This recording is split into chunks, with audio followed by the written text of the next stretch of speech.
Good evening. Welcome to the RSU5 Board of Directors meeting. I'm getting feedback already. It is Wednesday, May 11th, 2022. We're at the Freeport. We're back at Freeport High School after our road show out to Durham and Pownell for our last two meetings. We have a few folks that are excused this evening. Susanna is somewhere in the Arctic Circle, maybe. Zune has had a work commitment, and Beth is, I think, yes, that's right, college pickup. So, and then our student reps are at the UN, the Model UN. So we will move on with those of us here and start with the Pledge of Allegiance.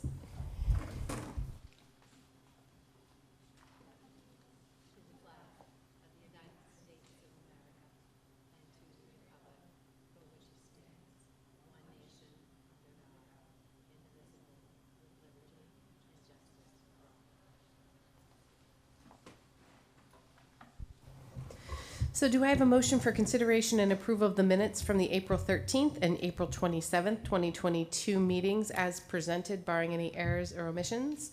Vali and Mara, thank you. Any comments, questions? All those in favor? Great, none opposed. Adjustments to the agenda? We have two, 14C and 14D. 14C will be a consideration and action to employ a .5 life science teacher at Freeport High School, and D is to employ a physical science teacher at Freeport High School.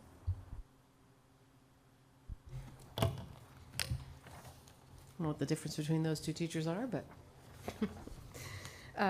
okay. And then okay, so then we'll just move on to good news and recognition. Vali, yeah, sorry. Sorry, Becky, for the adjustment. There's a .5 ELA teacher. We're not doing that? Yes, but it's not an adjustment. That one's already on. Oh, that's already there. Okay, thank you.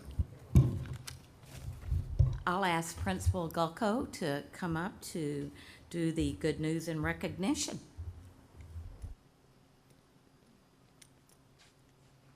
Good evening, everybody. Jen Gulko from the high school. I have two students that I wanted to recognize this evening. One of them could not be here with us, is also at Model UN, but the other it's wonderful that she's able to join us. And so the first thing that I wanted to recognize is our senior student, Riley Simon, who was our recipient this year of the MPA Principals Award. This is a really special award because principals across the state of Maine choose one student to be the recipient for this award. And the award is sponsored by the Maine Principals Association, and it's given in recognition of a high school senior's academic achievement and citizenship, as well as leadership. Normally, at this time of year, we have a luncheon, which includes just the principal and the recipient from everywhere across the state of Maine, and we meet in Bangor. It's a pretty special event, and it's unfortunately been canceled because of COVID, so we have not had that event since 2019. But regardless of that, Riley is incredibly deserving of this award. She has distinguished herself in the classroom, on the playing field, which they just crushed their opponents. I think it was like I left at 10-1. I think it was final score 15-1 today for lacrosse. And she is a leader in our school and our community. She has received a plaque from the MPA and also a pin to wear at graduation. So I'd like to recognize Riley Simon.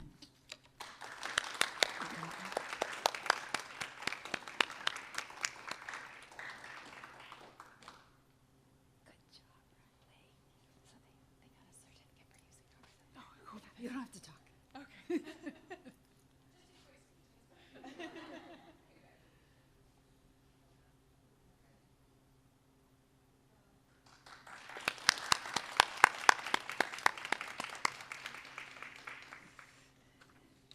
And the second student I wanted to recognize is Andrew Morrissey, who is also a senior at Freeport High School. Andrew has been named as a finalist in the 2022 National Merit Scholarship Program. About 15,000 finalists throughout the nation are being recognized. This is for their exceptional academic promise. And 7,500 of them will be recipients for a scholarship, and they will be named this spring. We are very proud of Andrew's hard work and his dedication to his academic growth and achievement. And we are very confident that Andrew will continue to achieve high levels of success, and he has made our school community very proud. Andrew is also the president of the senior class, and he's headed to Harvard University in the fall. So he could not be with us. He is with Piper and Brady at Model UN this evening, but I did want to recognize him. Thank you.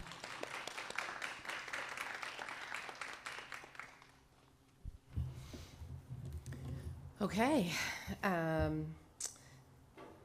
So we don't obviously have a report from our student rep, so we will move on to public comment. If we have anyone who'd like to, oh, that one's getting moved. She didn't say it was an adjustment, but I think 6C was getting moved to another day, right? Yeah. So we'll do that one a different day. So we will move on to public comment. If anyone had anything to share, we just ask you come up to the mic, identify with your name and where you're from, and keep comments to 3 minutes.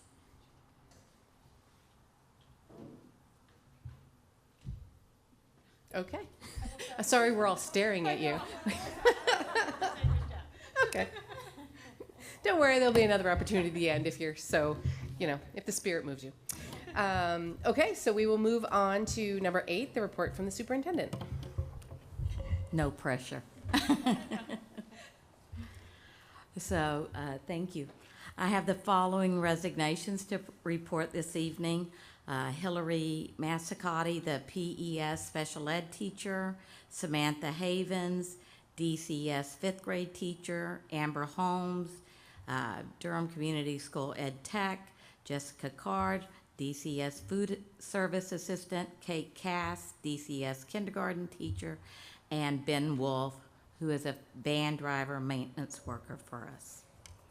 An update on COVID. As of today, we have had 935 cases of COVID this week. Thank you. I just need to make sure you're listening to me, Michelle. Yeah, that's we should all go home now if it's this week. That's quite the surge. Okay, let's try this again. 935 cases of COVID thus far this year. Okay. This week, we conducted our last pool testing on Monday. And so we have sent out letters to our families, letting them know that we now have free COVID kits that we can send home, tests for kids. And we're wanting families to use these tests if their children are symptomatic in any way. And we've had a good response rate of people that are interested in getting these tests, and those will be sent out or picked up at the schools starting next week. Because of this latest surge that isn't quite as bad as I reported it there at the beginning, I have had recent emails from parents, some wanting us to move back to the mandatory masking, others wanting to ensure that we're not returning to the mandatory masking. I recommend that we continue with our strategy of following the CDC DOE recommendations as we have done for the past 2 years. I continue to trust the epidemiologist in Augusta that they're tracking the latest trends. Today, I received word from the DOE. I reached out to them earlier this week to because I, am feeling the angst in the community at this moment about whether there are any indicators that the DOE or the CDC would be suggesting that we return to required masking, and I heard from them probably within the last 2 hours that no, that at this moment there are no indication that they will move back to that they're just leaving that up to kind of local districts to decide what to do. So at this point, the CDC continues to recommend that we go mask optional, and that is what I'm continuing to recommend to the board. I'm hopeful that this latest this latest surge has kind of reached its peak, and that we'll start to see cases to decline. And so that's kind of my update around COVID.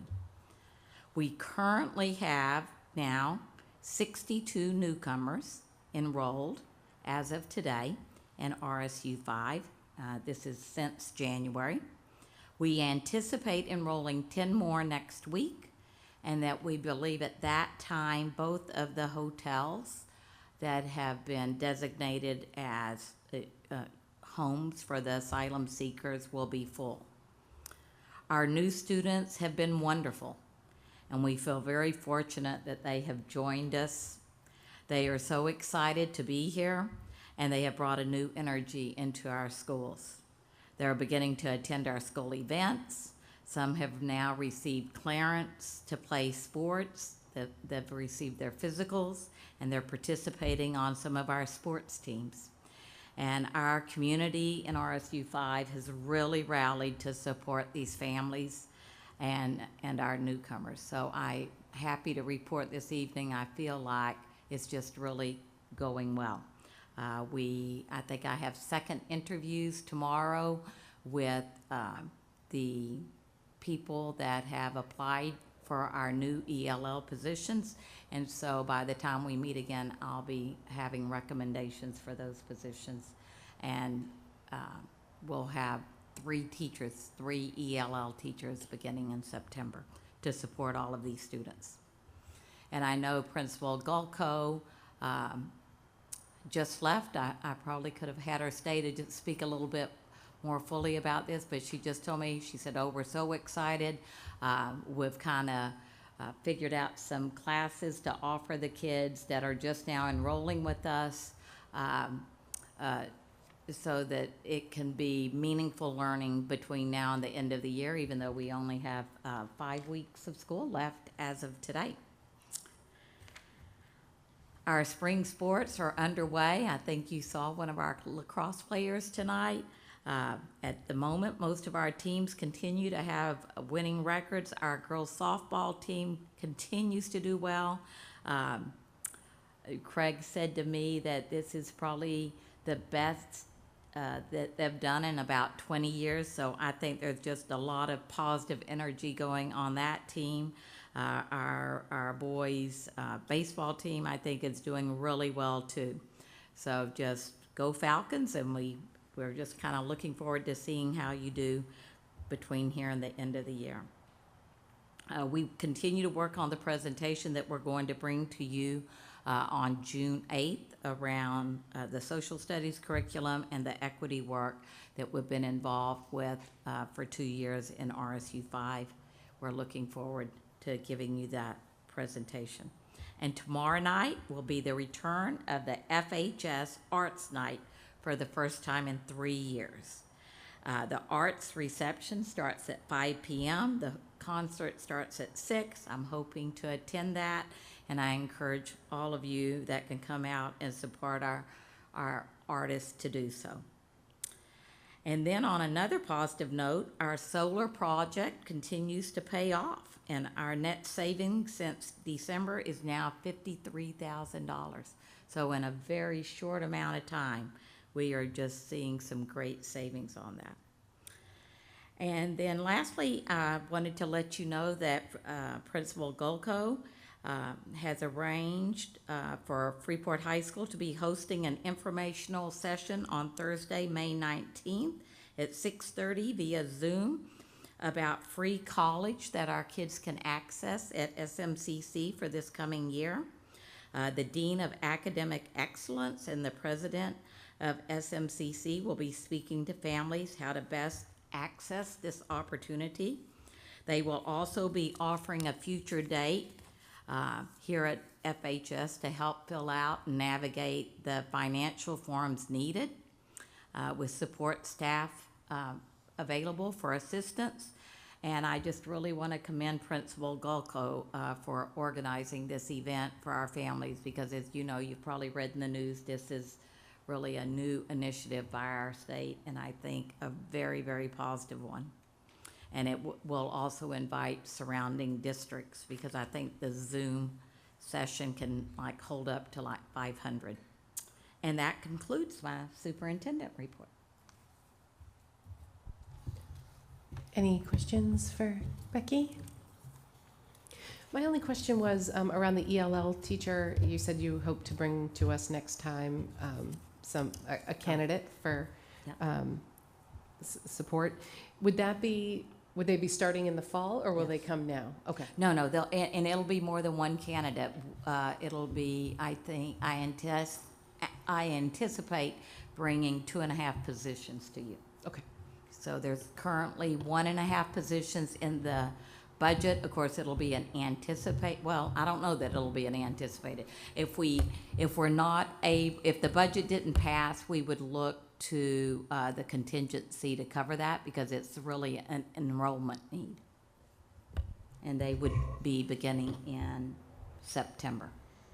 So between now and the end of the year, how are the people we have now handling that enlarged caseload for these 72 kids? Everybody's just rallying, and what Jen was describing to me this evening was that, you know, there are staff members with the seniors doing senior projects and different things like that at the high school level. It kind of frees up a few people, and they've been really creative.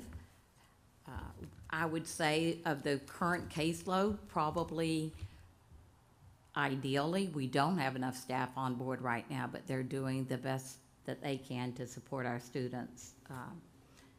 You know, it's unrealistic to think that a teacher from a neighboring district would leave their district right now. Okay. We do have, we started the year with 0.5, and our 0.5 teacher has increased to full time for this year to support the caseload. And then we have another teacher that we have brought on. So we have 1.5 currently. So we have increased some this year to support these newcomers. But we feel like for the caseload that we currently have, we really need 3 teachers. Okay, so 2.5 is from the half we started the year with, not from the 1.5 we have today. That's correct. We're not going to have 4. Yes. We're going to have 3.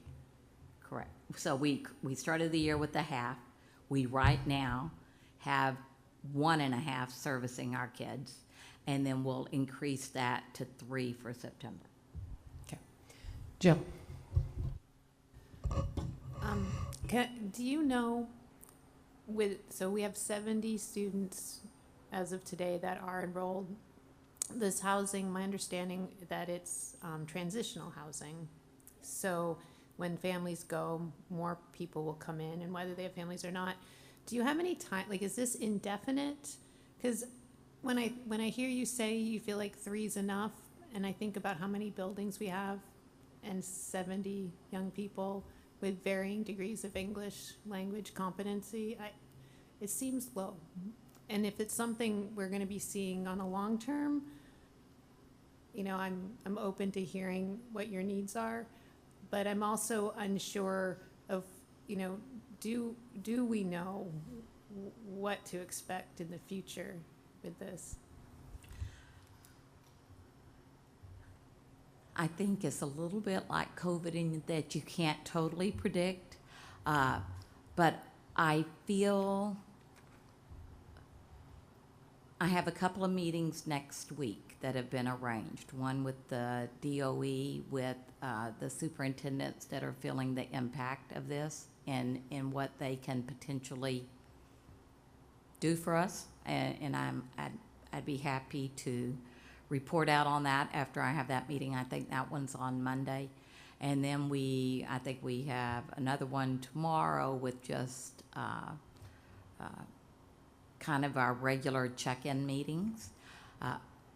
Recently, there was a third hotel that stepped up to say that, we're available in RSU5.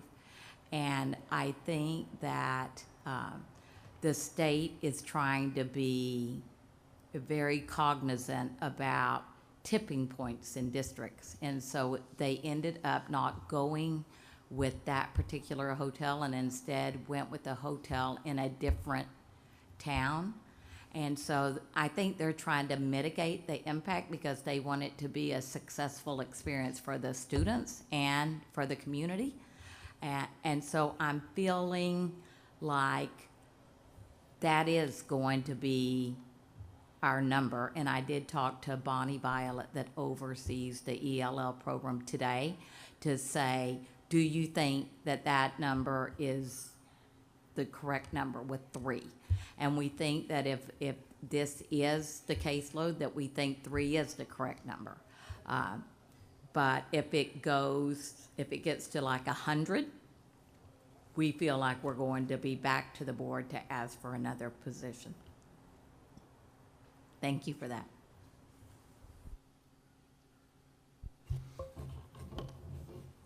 Laura. Did you forget I was over here? Hot mic. Thank you, Becky, for the update. I wanted to ask regarding the masking.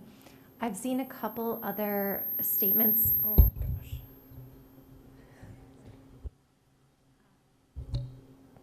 I'll try again. Put out by area superintendents with some information about the county level status. So that's the like the red, yellow, or orange, yellow, and green in each county. And right now, I think we're hearing from folks because Cumberland is back in red. And I know I've heard concerns from folks about masking in school again. And I'm not sure how aware our community is of the trends like up and down in COVID. So some of these communications that I've seen in other school districts have just updated the community, like in their COVID update, to say this is the status in Cumberland County, because the CDC guidance when a county is in red does recommend masking in a K through 12 setting, but like you said, Becky, it's not required, it's recommended. So just making our community aware of that might be beneficial. I'm not sure folks are aware that that recommendation exists and that Cumberland County is in that status right now. So, and I would even, I don't know, encourage folks to mask when we're in red status. I just think it's, when we see a spike in cases like this, bringing community awareness and encouraging masking, but as you said, not requiring, I think would be helpful. Thanks. Amazingly enough, the only county in green in the state is Androscoggin. Yes. Go Durham. I have no idea why. Thanks, Mara. Other comments, questions? All right, so we will move on to administrator reports, which are limited to just finance. Peggy.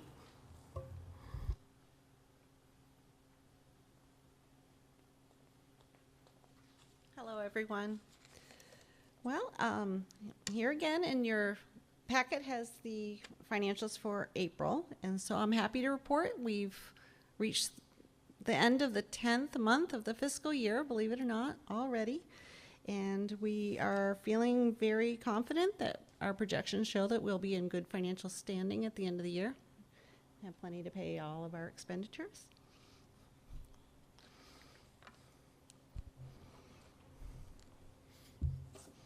Short and sweet. Any questions for Peggy? Thank you. Okay, thank you.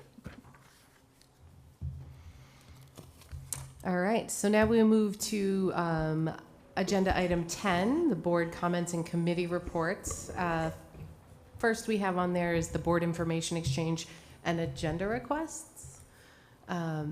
So this is usually the time of year where I remind people that we're starting to think about our retreat in August. And so that is a time when we typically will talk about, what we want to put on the metaphorical plate for the board's work next year. So,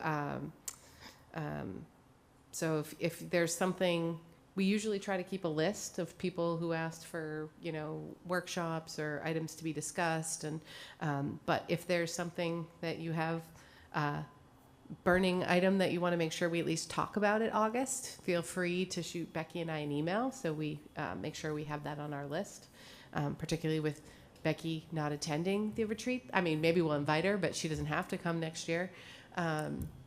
So yeah, just a quick reminder, if anybody has any of those types of items, to let me know. Any other information exchange? Yeah. I just had a question about, I can shoot you an email for sure, but we already sort of started talking about, and I just want to make sure we continue the conversation about addressing the communication that with the board and with the community members. We talked at one meeting, I can't remember how we landed on that, or if we did, but, just different opportunities for people to have conversations like we did tonight. For things other than the budget. It's going on to the list. Maddie? I think that landed with the Strategic Communications Committee, and we had our first conversation about it, but I think there's more to be discussed there. Am I right? Am I remembering that right? Yeah.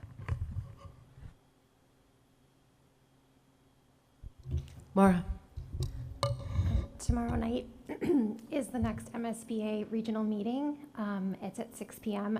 You're all invited, but I will be there, so I'll be happy to report back. If anyone has questions that you're, burning questions that you want to ask of other area school board members, just email me before tomorrow night, and I will be sure to do that. Thanks. I know it always seems like it falls on a night when I can't go, so I will rely on your solid representation of the board. Well, I will say most schools send just one representative, so I think Great. you're fine. I knew I loved having you on that board. All right. Any other questions, comments? I'm curious, Candy, if the Region 10, did they I know we included a number in our budget. Was that their final budget number that they had already voted on? I feel like there was still questions about that, or is that not true? I feel like when we included in the budget that they hadn't passed their budget. I feel the same way. Do you know if they passed it? At this point, the budget has passed. Okay. Do you know if it was different from what we included? I'd have to go back and look. But you don't remember any big changes from, okay. No. All right, good. Yeah, because that's an interesting one, right? Because one of the warrant articles on our things that we're voting on is the full CTE budget. So if the amount is different, I'm curious how that works. Jill? I recall, though, that we had a smaller amount, and then it jumped up. Since, yes, okay, and so the larger amount is what is in the budget currently? Yes, it is, but that was still an estimate. Yeah, and one of the warrant articles we vote on, interestingly, is the whole Region 10 budget, not just sort of our portion of it, because our portion of it is accounted for in our warrant articles, right, the piece that we're talking about. But the whole amount of their budget passes, or doesn't. I'm sure I quite understand the logic behind us voting on that and what happens if it gets voted down, but Jen?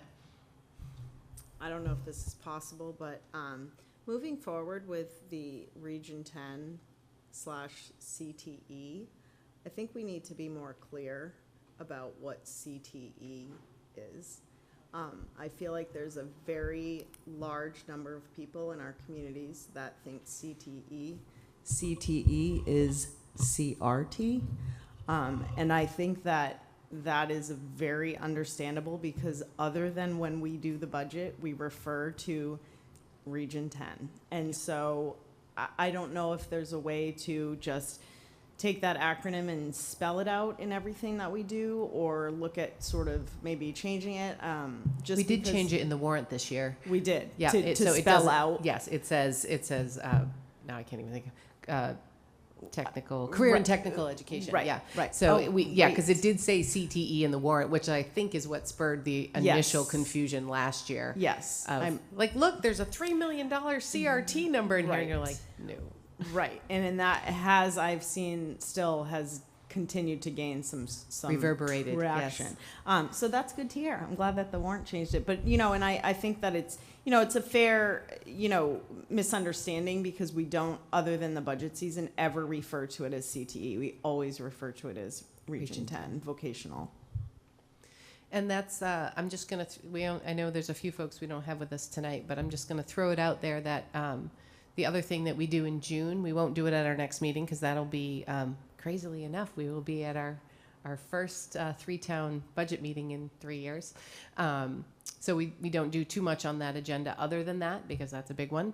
But the meetings in June is when we do work on committee selection for the upcoming year. So you've all been warned all year that we're going to be looking for folks for Region 10/Career Technical Education for that board. So, as well as all of the others. So keep that in mind and be thinking about, capacity. So, Maddie. Can you send us all Yes. the information ahead of time so we can take a look at that, including like how we categorize the different commitments? Yeah. Who's on the committees currently, so we can. So usually that would come out in the packet leading up to the meeting, but we can certainly send those out sooner so people can be sort of thinking more than a couple days in advance of the meeting. And when I say yes, I mean Ginny will send it. Okay.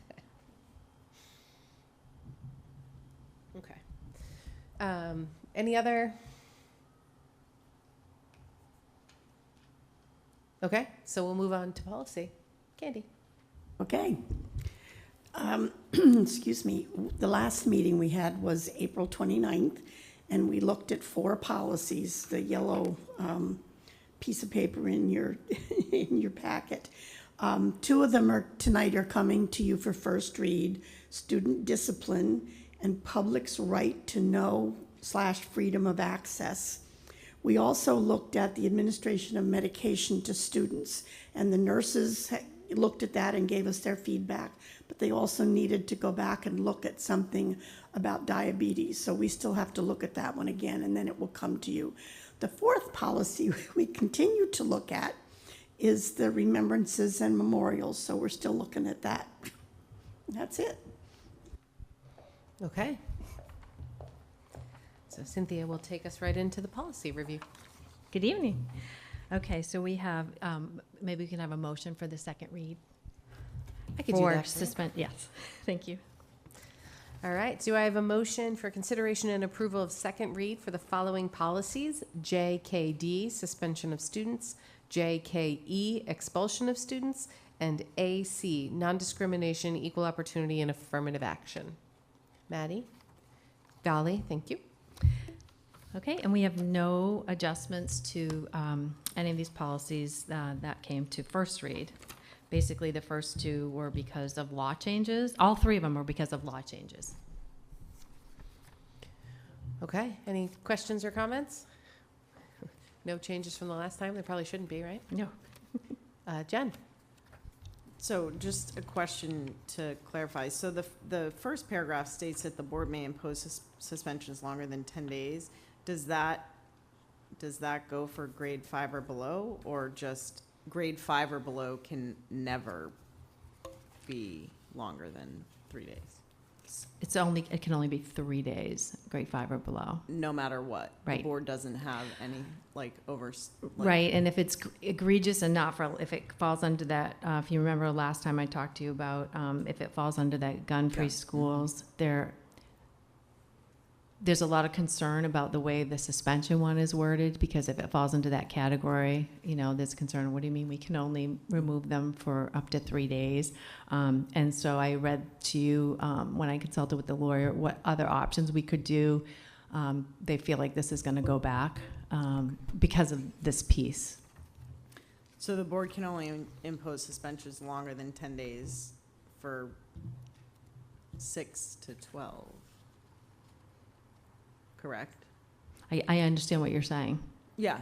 I mean, is that what? Because it seems contradictory.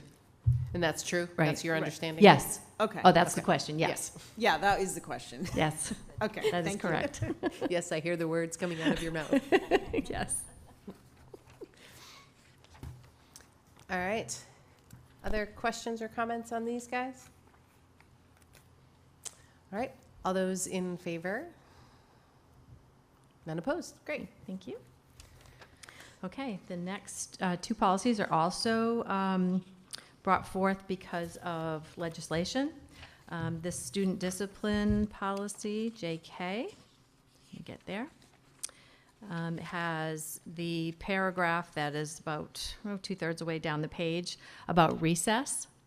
And so we cannot withhold recess from students who have violated the student code of conduct in grades 5 or below. But there's that caveat that unless you're doing some restorative justice, and there's no alternative time available. So we do use restorative justice very regularly in all of our schools. And so that's just that caveat that allows for that. Particularly if it's something that's happened during recess, it makes perfect sense for that to be there. And then they just had an additional sentence on C, which makes total sense as well. It's positive and restorative interventions should be used to the extent feasible, so which is something we do in practice anyway. And then the guardian changes. And then the public right to know, there are a couple of law changes. One I found interesting. So basically, the changes that are underlined, the public access officer, who is Ginny, just in case you weren't sure who that was, is responsible for ensuring the compliance. So anytime we have these requests, she puts the things together. She notifies them within 5 days. There's lots of timelines involved with that, and make sure that everything is sent out and in the manner that is promised. And then the superintendent and other persons designated as public access officer shall complete the mandated training, and they've even added other people to the training. In fact, I had to get trained, so it's a comprehensive. It takes like a couple of hours to go through the trainings that they have. So in practice, this is happening. And then the other one is the fees. If you go to the bottom of the page, we have had in our policy 20 cents, and the recommendation is a reasonable fee, and they suggest no more than 10 cents. So that's reflected there. And then if you turn the page to the second page on section B, we don't charge until the second hour, and they had set that fee at $25 per hour after the first 2 hours. And that's it. So I have a couple of questions. Thank you, Chris. For the one that you just mentioned, the fees, what Yes. happens if somebody does a FOIA request and they cannot afford the $25 per hour after the 2 hours? I'm going to ask Dr. Foley because I'm aware of them, but sometimes I help get some of the materials together, but I'm not sure how that fee part's handled, so. I don't think we've charged anybody in my 6 years here. So I think that if they could show a hardship and we felt like the request was reasonable, then we would probably do it. Some of the requests that come in are, when we feel like, okay, this is going to take a ton of hours, then we let them know this is what the estimated cost is. And so sometimes they'll reduce the request to narrow it. And so we haven't ended up charging anybody that I can think of in my time here. Okay. I mean, the fact that in practice we don't charge doesn't mean that what the policy says is not what we could do if we wanted to. I mean, if it's in policy, we could charge that. So Yes. if we, in principle, don't agree that we should be charging, then it shouldn't be in the policy. Or Well, if we agree that for people who can show a hardship, we shouldn't be charging, then it should be in the policy. Well, I think you do want a policy on it because then it's unlimited, and I think the requests can get unreasonable, which is why districts have that. Yeah, I agree with that. However, if we're not following the policy that we're charging, then shouldn't we have a policy that reflects our practice in terms of giving them heads up, this is gonna take this long, this is gonna be the estimate, and then if you can prove hardship, then we don't need to charge you. But if that's what we practice, I would rather we have that in policy rather than say, we'll just charge 25 an hour after the first 2 hours, if we don't do that anyway. Well, I definitely would recommend that you have this in policy. And so what I'm saying is usually when the requests are, Jenny does a really good job about reaching out and saying, we think this is going to take, let's go with something like 40 hours.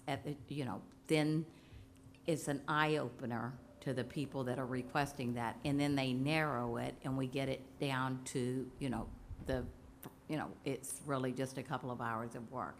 So I guess I would rather see if they can prove a hardship that then we would excuse the expense. But I think that goes down the road of defining hardship and how do they meet that criteria.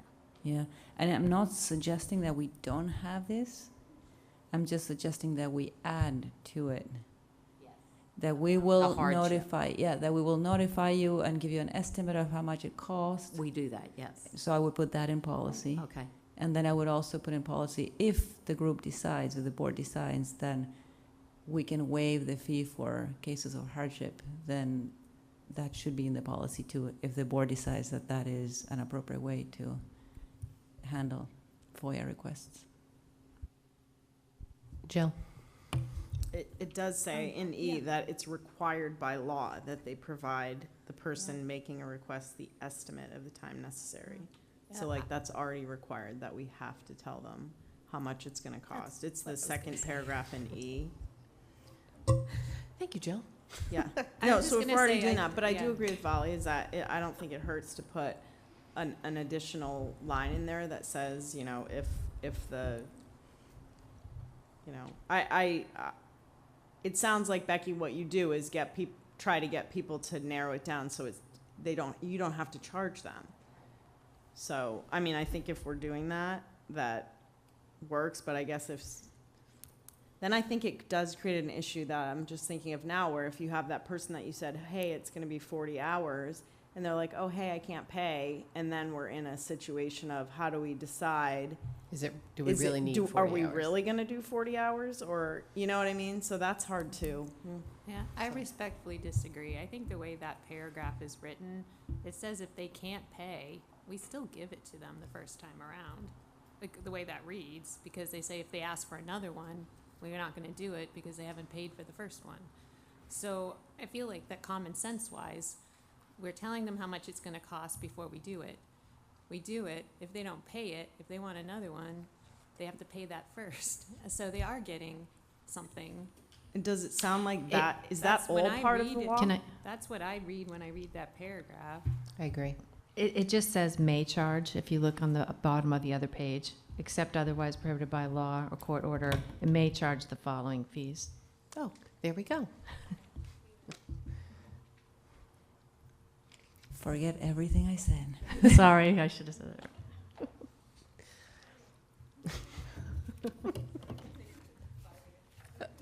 That's what happens when we have a short agenda. Okay, any other comments or questions on, Vali? I have a question about the student discipline one. We do have recess all the way through grade 8 in RSU5. So is it possible to consider not taking recess away from students in grades 6, 7, and 8 as well? This is just reflecting the law, that it's grade 5 and below. There might be a time where it is appropriate in the middle school to It use that. conflicts with the wellness policy. The wellness policy says that we discourage Right, withdrawing recess for any student. right. And I I think that- discourage and not being allowed to or Right. different things. I understand that, but the spirit is that we not, Yep, and I think Do that's it. in policy, right? So yeah. But in this policy, this only talks about where it's prohibited, right? So if we don't mention it here and it's reflected somewhere else that we try not to do it, then I think then that lives in the spirit of what we're trying to do. I mean, I agree with that. I would rather have no student miss recess if we can find another time, including 6, 7, and 8. Mara? Was that the wellness policy that Valerie referenced? Should we reference that then in this policy? Oh, as one of the cross-reference? Yeah. We could. I'm comfortable in 5 and below. It always makes me chuckle that 6th, 7th, and 8th graders get recess to start with, but, so I think any of that time is bonus time for them.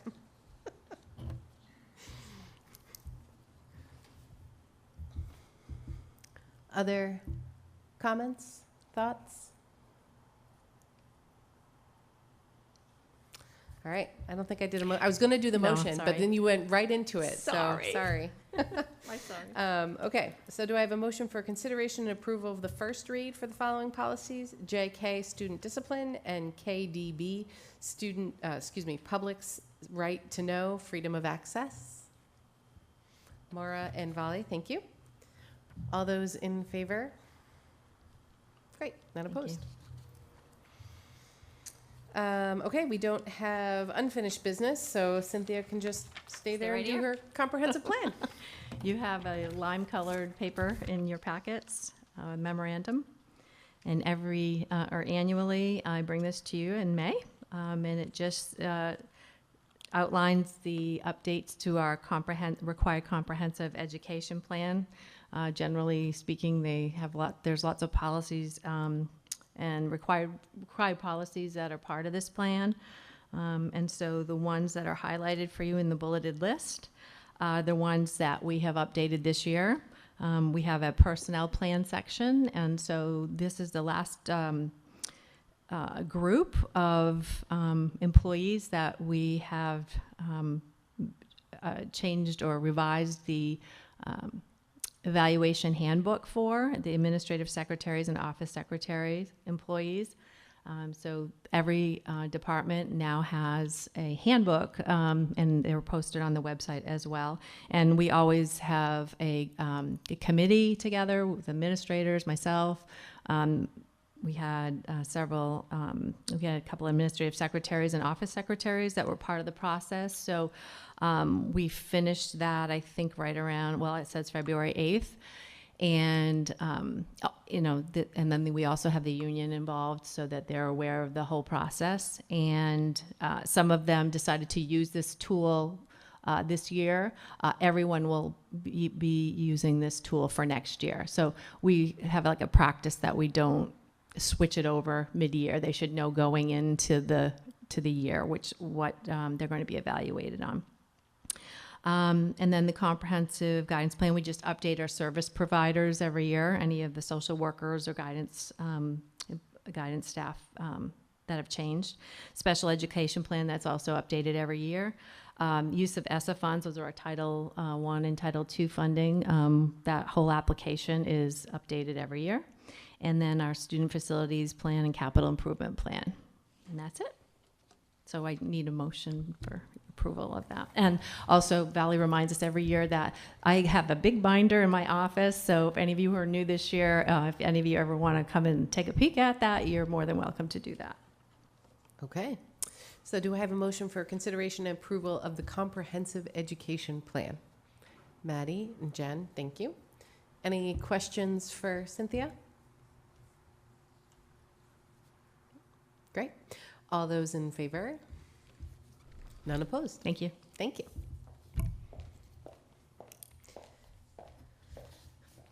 Okay, 14 is personnel. This is where we vote on the second year probationary contracts and then the teachers moving from probationary to continuing contracts. I generally don't read all these, right? Thank you. Do you want me to make the motion and then you'll talk about it? Okay. I think you just spoke about it, so I'm good.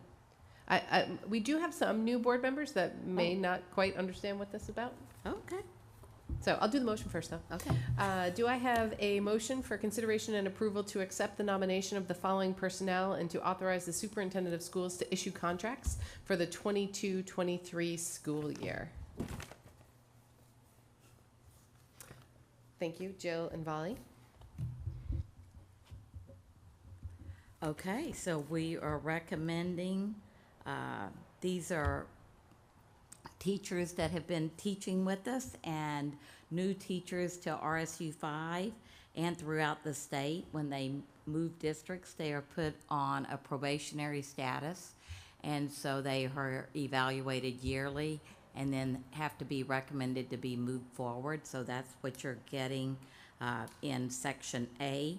Teachers that are first-year teachers this year and will be moving to a second-year probationary contract. And then what you're getting in number 2 are the teachers that will now be moving on to a continuing contract in RSU5, which means that they're in either their third or fourth year. Thank you. All right. Any questions? All those in favor? Great. Thank you. All right. So 14B looks like the 3 positions. Yes, so I'm going to ask that we, if you don't mind, just kind of cluster these. Okay. And I'm happy to recommend in B, Cole Phillips as the English teacher at Freeport High School. You have hired him earlier in the year, and so we're just happy to recommend that we move him to a more permanent position, and the same with Luke Engelbert. He was hired this year as a .5 life science teacher, and so we're happy to recommend that he stay on at Freeport High School in that position. And then I do have a new person to bring to you, Carr Vincent, as the physical science teacher at Freeport High School. And he graduated from Washington University with his doctorate in molecular microbiology. I did his second interview this morning. He currently teaches in Colorado, so we had his interview via Zoom. I was very impressed with the interview and the emphasis he placed on building relationships with students and being able to show students the importance of knowing how to use math in real-world situations, the ability to think critically and to ask questions. I think he used the word fearlessly, that is very needed in science. And one of his references remarked, students are always engaged and eager to participate in his class. Students become excited about learning a very difficult subject, which becomes very real to them through classroom demonstrations. His students relate well to him because he treats each student as an individual. He's empathetic and he works to understand what's going on in their lives and influencing their ability to learn. So we are very excited to have Carr joining our science team at RSU5, and he and his wife are equally excited to be moving to Maine near the ocean, as we are to have him join us. Okay, so the two science are both full-time positions, yeah? Yes. Okay, so do I? No. One is .5. Which one? C. Okay, 0.5. And then D is a full. Okay. So, and you want to do them together? Okay. So do I have a motion for consideration and action to employ a 0.5 English teacher at Freeport High School, a 0.5, now I'm going to mix up the science, a life science teacher at Freeport High School, and a full-time physical science teacher at Freeport High School for the 22-23 school year. Colin and Candy, thank you. Any questions? Jill? I noticed the full-time science teacher still needs to secure Maine certification. Do you see that's going to be an issue at all? No, we have checked on that, and we have like a plan outlined, and he'll have to he'll be able to get the conditional, and then he'll have to take like the exceptional child that not all states require. And so it will not be an issue. In fact, late today, we received a memo from the DOE where I think they finally passed certification, and they're trying to loosen the requirements around getting certified in Maine to help with the shortage. Thank you. Any other questions? Great. All those in favor? None opposed? Wonderful. All right, we're back to our public comment. You're good? Okay. Well, then with that, I would take a motion to adjourn.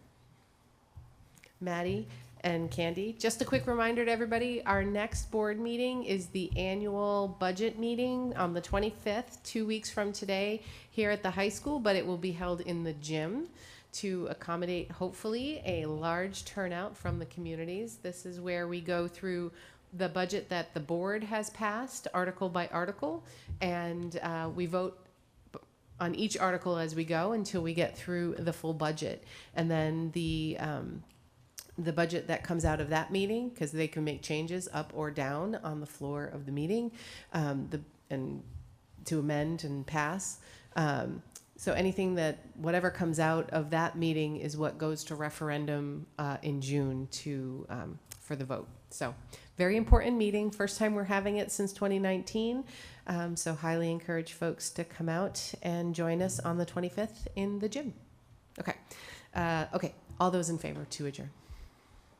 Thank you. I think this might be a record this year. 7:32.